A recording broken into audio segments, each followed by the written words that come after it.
Hello and welcome to Kingston Now. I'm Jimmy Buff. A few shows back we told you about 1 Billion Rising, a global day of awareness in the struggle against domestic and sexual violence against women. Locally, there was an afternoon full of activities, including panels, music, and dancing at BSP in Uptown Kingston. One of those attending was Ulster County District Attorney Holley Carnwright. So you have made domestic violence, prosecuting domestic violence, a cornerstone of the DA's office here in Ulster County. Why is that? Well, there are a couple of reasons. One is that it's one of the most prevalent problems we have in the county, and as the district attorney, I think I have to respond to the problems that we have. And I would say when I first took office after the gang, the real threats that gangs presented, domestic violence was the next most important thing that we faced. We've been pretty successful in both of those types of prosecutions. Both of those types of problems are pervasive throughout the community. They affect not only just the single victim that's involved, but it affects the entire community and the community in which we live. So it's something that I need to take care of. And the whole sort of vibe around domestic abuse has changed in recent years. Very much so. How, is it attributed to events like this? Is it attributed to making it a more important law enforcement issue? Yeah, I think there are a number of factors, but this type of awareness is one of the things that has been so successful in assisting law enforcement to do what we need to do. Years ago, domestic violence really was when law enforcement responded to domestic violence, all too often it would be, well, that's a matter between them. That's something between a man and a woman behind closed doors, and it's really not our job to interfere. It is our job to interfere. It's something that cannot be accepted in any type of modern society. And I think we've changed that. Events like this have helped to change that perception. Have you introduced new laws or anything to make the issue of domestic violence more prosecutable? Well, I can't take any personal credit for that. I'm a member of the statewide District Attorneys Association, and as that group, I've had a lot of discussions with my colleagues throughout the state. I can't honestly say that I personally have introduced any legislation, but we've been in part of the discussion that has been prevalent throughout this new environment in Albany that's dealing with domestic violence, and they've done some wonderful things. They've brought down changes in the law that enable us to do what we need to do. What has your 3 or 4 years in office now, what have you seen the number of domestic abuse cases in the city decline? Regrettably, no, but let me say that there may be some reasons. I personally think that we're making a difference. I think that we're actually gaining on the problem. But when you look at statistics, and statistics can be a little dangerous, we have more mandatory reporting. We have more awareness. We have more women who are willing to come forward and make that first complaint than they did 5 years ago. And we have more charges that we can file than we did 5 years ago. So if you look at strictly numbers, you're going to see staggering numbers in the thousands. We have in Ulster County, we had over, I think, 3,300 incidences of domestic violence in 2012. So can I say that that number is going down? The answer is no. But I can say that the serious, the horrific domestic violence cases that I saw when I first was here, we're not seeing as many. We're not seeing those I don't know if you saw downstairs the names on those red placards. I'm familiar with those names. Those are names that we know, and that's the kind of thing I need to stop. And I think we're making a big change in that. And on the sentencing end of things, obviously it's up to a judge, but you make recommendations. Are sentences stronger now? In other words, it's one thing to be arrested and go through the system and then to be let off. Sure. Yes, in a couple of different ways.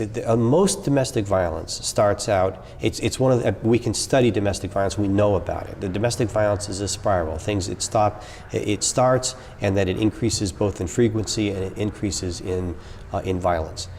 If we can get to domestic violence early and make a change then, we want to prevent these horrific cases. And so we're doing that. So a lot of our focus, the newsworthy cases that we have are the felony cases, the homicides, they're horrible cases. But the real focus we have is to prevent that from happening. So a lot of the focus is not necessarily a lengthy prison sentence, it's intervention.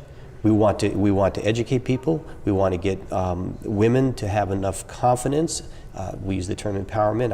It's not an overused term. It's an important term. We want the women to understand that they can break from this cycle. We want to tell them that the hell you know is not necessarily better than the hell you don't know. We want to get them to cooperate with the agencies and make a difference. If we can do that, then these more serious felony cases, which do warrant lengthy prison sentences and which do get lengthy prison sentences, those are the cases we don't want to see anymore. And to that end, what tools do you have at your disposal? What are the agencies that you can work with? Well, we work with everyone. That's one of the things that I've tried to do as a cornerstone of my employment as the district attorney, is to say, you're welcome here. My office is your office. We need to all work together. And that's a message that I started the first day I was in office. It's a message I preach today. And it works. So in the past, when an agency may not necessarily do as much as they should have done in a case, they don't get a reprimand from me. They get a lesson. We come in and say, okay, this didn't work and this is why it didn't work. So next time, this is what I want you to do. We go out in trainings. We talk to officers about how to respond. We talk about how to bring forward what we call an evidence-based prosecution, which simply means that all too often the victim of domestic violence simply will not cooperate with us. I can tell you a horrible story, a chilling story, where we had a woman who was struck by a hammer, and I actually thought it was a homicide. She lived, she's paralyzed. She came into my office one day and she looked at me and she said, "Why are you doing this to me?" And so obviously she didn't cooperate with that prosecution. We were able to go forward with that prosecution, and we successfully prosecuted the aggressor. And in the good news department, a couple years later, she came back in, and I'm dreading this meeting. I said, oh, geez. And she came in and she said, can I talk to you? Can you walk me through what happened? She had come to realize that what we did was the right thing for her, and she had made, I think we made a difference in her life. And those are the good days. Yeah, that must feel great to do that. Yeah, those are the good days. You're watching Kingston Now. Next, we talk with Liz Culmone, the ADA in Holley Carnwright's office, responsible for prosecuting the perpetrators of domestic violence.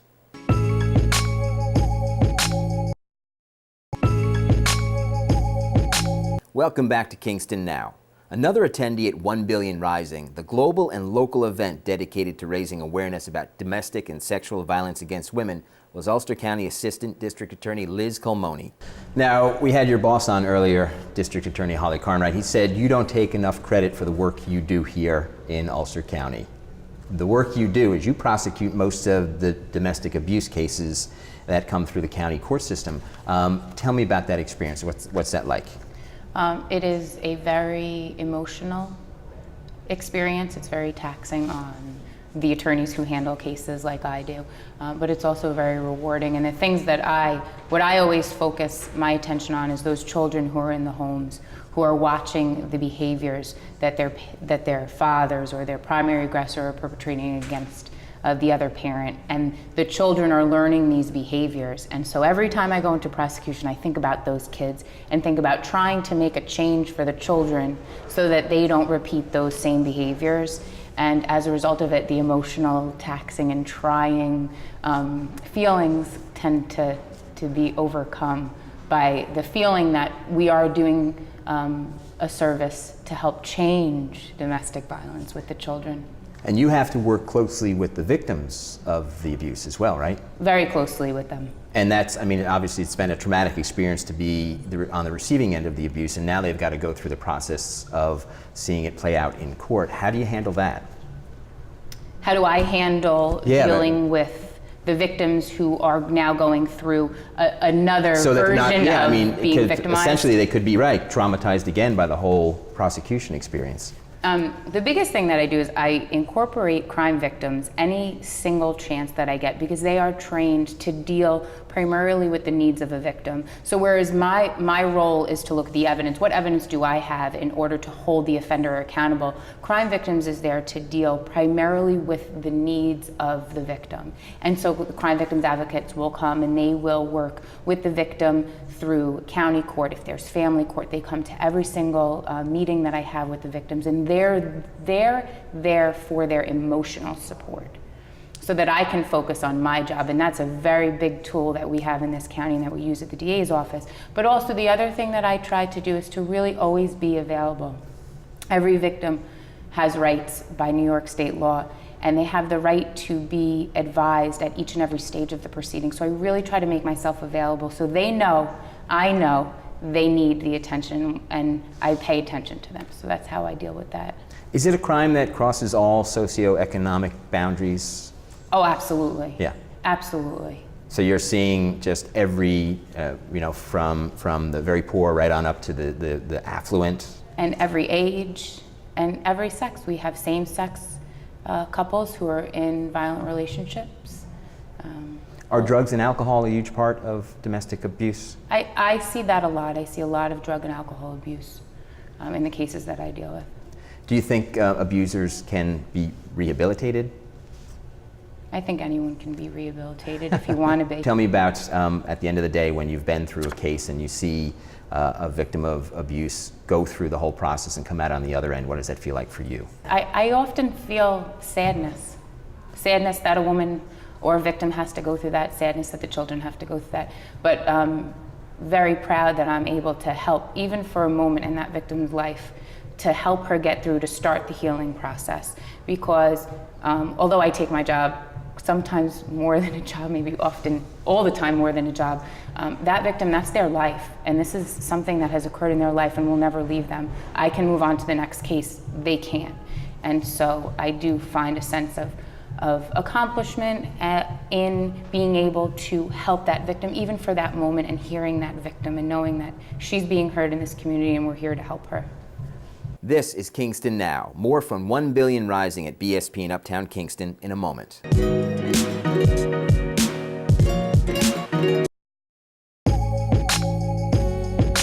You're watching Kingston Now.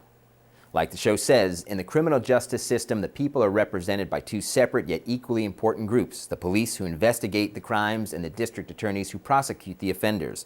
We've already heard from the district attorneys. Now let's hear from Edigio Tinti, the Kingston Police Department Chief of Police. Chief, downstairs during the panel that you were on, I heard you say that domestic abuse was sort of a surprise to you when you were a young policeman because it wasn't something that you saw in your house or in your neighbors or the people you knew growing up. What was that experience like as a young policeman? I grew up in an Italian household. It got loud, but there was never any point that the love from my parents had for each other wasn't visible. It was, and they loved us as children. They loved, my grandparents were around. To be exposed to an environment where you walk into a home and the husband, in most cases, struck his wife was unbelievable to me, and to see how the children were affected. And at that point, I really felt, it wasn't long after that I applied to become an instructor in domestic violence, because I felt it was necessary to let other officers know exactly how important this issue was. And in '95, I joined the ranks of different instructors throughout the county. I have been, I think, a huge supporter for making sure that any changes in the curriculum get done at the statewide level. I mean, we were very fortunate in our police academy to be part of the pilot program in this last change, and we encourage every year that officers are exposed to updated training. Before, you used to go to the academy, get your initial training, that was it. Now we make sure that our in-service year-to-year training has a component for awareness of domestic violence. I also heard you say that back when you were a young policeman, oftentimes you would just tell the aggressor to take a walk. That's correct. That was the way things were handled back then. It was acceptable practice to walk in, say, okay, what's going on here? Yeah, he's drinking again. Okay, you go take a walk, and that will be it. It was not uncommon for us to return to that same household within our 8-hour tour, or worse, to have them, respond to a more violent issue later on. So for us, I'm pleased to say that our initial handlings are successes. That the officers, when they respond, are making sure that they follow up with the documentation, are following the checklist that we provide. Any accusations of injuries are documented properly, whether through photography or written statements, and that prosecutions followed through by the DA's office successful because of the initial findings of the officers.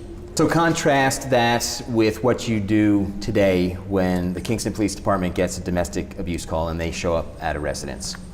Today, not only are we concerned for the safety of the victim, but we're also there to stop the abuser in any way, shape, or form that we can. Proper documentation, proper follow-up, digital camera technology for photographing injuries. We follow through now to make sure that the officers are not just there for the initial findings, but also for the prosecution end itself. There's been changes in legislation and laws and statutes that make it easier for the officer to document and provide the case information necessary for these prosecutions to be successful. In addition to that, we have victim services that we can offer to those people involved, whether it be for their children, for themselves. There's places that we can take them out of an abusive household. Those services were not that readily available back 20 years ago. So there has been some great successes, great changes over the last 20 years in law enforcement response to domestic violence incidents. I have friends who are in law enforcement. They often say that a domestic abuse situation is a challenging thing to be involved in because the emotions are high, you get there, and then sometimes the victim decides that they don't want you to take their spouse out of the home. How do you guys deal with that? Well, and again, early on, the policy back then, the policy still today, because of the volatility of it, the emotions that are running high, 2 officers are sent to every call, and basic tactics that there's 2 parties involved. There has to be 2 officers there. To send a solo officer into a domestic violence incident is very dangerous. I can speak from experience. Back 20 years ago, there was an incident here on Washington Avenue. Myself and my partner responded. She said, "I want him arrested." There was evidence there that there was some physical abuse. I put the cuffs on him. I'm walking out, and unfortunately, at that point, she must have realized that he was the fiscal part of the relationship, and that if he had been arrested, if we were going to arrest him, that the bills weren't going to be paid. And she pled with us, "Please don't, I've changed my mind, I don't want those charges against him anymore." And it's unbelievable to me that this poor woman was affected by that she would remain in an abusive relationship. And like I said, the changes over the last 20 years have made it so that her testimony is no longer required. We file the charges ourselves from the law enforcement point of view. But it is a dangerous, volatile situation. Officers have to be absolutely on their toes at every time. Simple stuff, make sure they're not in the kitchen where possible knives could be, cutlery and whatnot. Making sure that you don't give someone the ability to walk away into a separate room. Maybe they're going to get a weapon. So those are the tactics that are trained, that officers are trained in. And with the new police academy structure, they're trained in the mental state of the victim, the mental state of the aggressor, and then ultimately the tactics necessary to diffuse those situations. Someone watching this thinks they may be a victim of domestic abuse. What do you tell them? Don't hesitate, call 911? Absolutely, please. I mean, if there's ever an incident where you fear, and it doesn't have to be physical fear, just fear for your safety, contact us. We will arrive, we'll handle it, we'll provide the services you need. This is Kingston Now. Next up, it's Zoe Dunn, one of the organizers of Kingston's 1 Billion Rising event.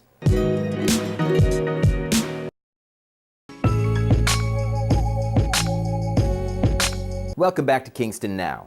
Dozens of speakers, dancers, and attendees came out to BSP in Kingston on Valentine's Day for 1 Billion Rising, and one of the people behind that was Zoe Dunn of Hale Advisors. So last time we saw you, Zoe, the 1 Billion Rising event in Uptown Kingston was in the planning stage. Right. Now it's in the happening stage. That's right. How does that feel? How does it feel to have it realized and to have people downstairs and to have panels? Tell me about it. Well, I have to say that no matter what, we were so happy getting to today because the media coverage has been exceptional for this event. And I have to thank you as well for WDST, but also WKZE and all of the newspapers, the Freeman, the Times Herald Record, the Kingston Times, the Chronogram. Everyone's really come out and support us in a nonpartisan way, which I think is unusual. No one from the media outlets wanted to own this. They all really worked together for this cause. And so even just getting to this day, we knew we had succeeded because we raised this issue in the public consciousness of our area of Ulster County and Dutchess County too. And so we felt like we won already before we walked in the door. But then today has been amazing. I mean, it's been, incredible speaking from Gwen Wright and from a panel with the DA's office on it, and Chief Tinti and Mayor Shane Gallo and Commissioner Mike Iapocci. And it was, it's been, and of course, and Kathy Moretti from the Washburn House, who's just come together and done an amazing job. And then we had incredible performances by young Chinlamo, who was introduced by Natalie Merchant, and that was out of this world. And Tony Levin stepped in to play with her, and That's a world-class band right there. oh my goodness, it was incredible, And then Joan Henry performed, and now we have some B-Day monologues. It's just a great day, and lots of dancing to come too. What do you hope people take away from this day? I hope, if anything, they feel that, first of all, they know from the speakers earlier this afternoon, they know what resources are available to them, or a loved one, or a neighbor, or someone in their community if they have been the victims of domestic violence, or of sexual abuse or violence, that they kind of know where to go. Now, I think that's part of the problem, is that sometimes people may not know where to turn. And so we're hoping that we raise that consciousness as well. But then I hope it's just top of mind that this is something that it just can't go on. Violence against women is an egregious act. We are worthy. We should not have to live in fear of this in our lives. And I hope that's come to light. That's it for this week's show. Thanks to Ulster County District Attorneys Holley Carnwright and Liz Culmone, and also to Chief Edigio Tinti of the Kingston Police Department and Zoe Dunn of Hale Advisors. Remember, all of our shows are now archived on our YouTube channel, and you can find that link on our Facebook page. You can also suggest topics for future shows on Facebook. For Kingston Now, I'm Jimmy Buff. We'll see you next time.